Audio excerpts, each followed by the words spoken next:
You know that feeling when your heart stops for just a second, like time itself hesitates? It's like a bad dream you can't wake up from, and no matter how hard you try to change it, you can't. That's exactly what happened to me on that crisp autumn evening, the kind of night that seemed perfect until it shattered in one horrifying moment.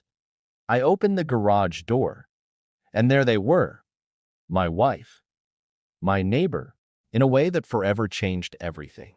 But before I dive into that, if you haven't already, hit that subscribe button. Trust me, you don't want to miss the stories I've got for you. Now let's get back to it. It had been an ordinary Tuesday, or so I thought. I had just wrapped up a long day at work and was looking forward to some peace at home, maybe a quiet dinner with my wife Olivia. We had been together for years. Our relationship wasn't perfect, but who's really got a perfect relationship? Sure, we had our ups and downs, but nothing too serious, nothing to make me suspicious. But that evening, as I pulled into the driveway, something about the scene outside felt off. The sky was darker than usual, the kind of dark that feels almost suffocating. And then, as I got out of my car, I noticed something that sent a cold shiver down my spine. The neighbor's car, Tom's car, was parked in my driveway, right there in front of the garage. Now, that wasn't entirely unusual. Tom and Olivia had been friends for years, but the way his car was positioned made me uneasy. Still, I shrugged it off, pushing my keys into the lock and stepping into the house. I expected Olivia to be in the kitchen, but the silence was deafening. No sounds of clinking dishes, no hum of the TV. It was like the house had been abandoned. I called out, "Olivia?" but there was no answer, just an eerie quiet. My heart began to race.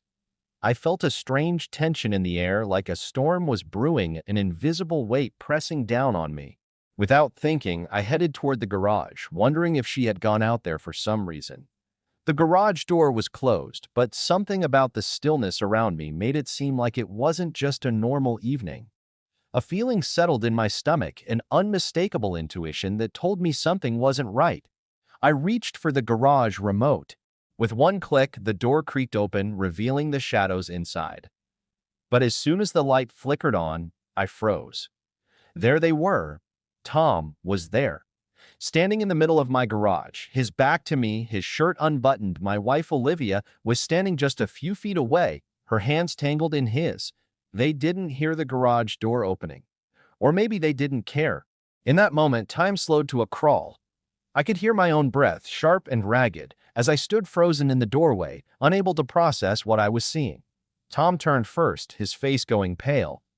Olivia's eyes widened as she whipped around, the color draining from her face as well. But it wasn't the shock of being caught that hit me the hardest. No, it was the look in her eyes, the emptiness, like she was caught between guilt and something much darker. "Mark, I can explain," Olivia stammered, but the words didn't matter. I didn't need an explanation. I already knew. I could feel the betrayal in the air, the weight of the lies that had been building between us for months, maybe longer. It was as if the truth had been waiting for this moment, this split second where everything would unravel. "How long?" I finally asked, my voice barely a whisper. Olivia's eyes darted to the floor. "Months," she admitted, the weight of the words sinking into the space between us. "Months. Not a one-time mistake, not a fleeting moment of weakness, but a deliberate choice, over and over again."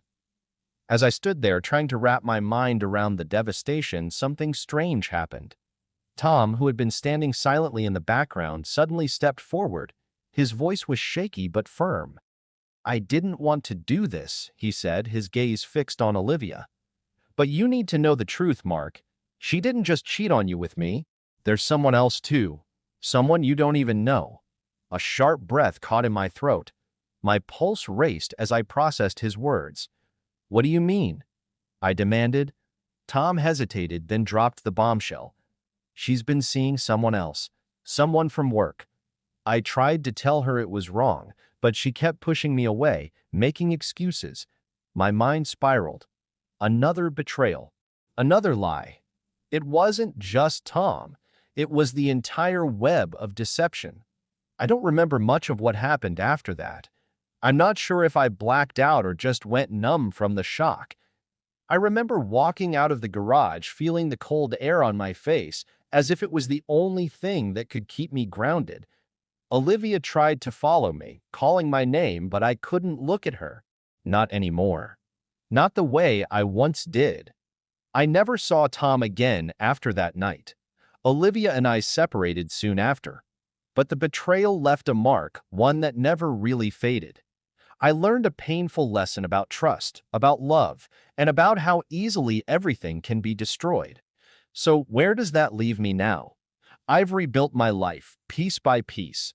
But there are days when I still see her face in my mind, and I wonder, how could I have been so blind? But life goes on, and I'm stronger now. And maybe one day I'll find someone who won't tear me apart.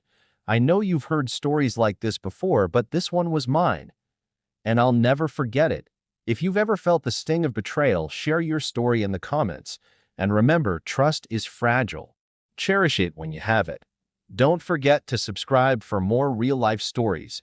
You never know what's around the corner. Thanks for watching. Until next time.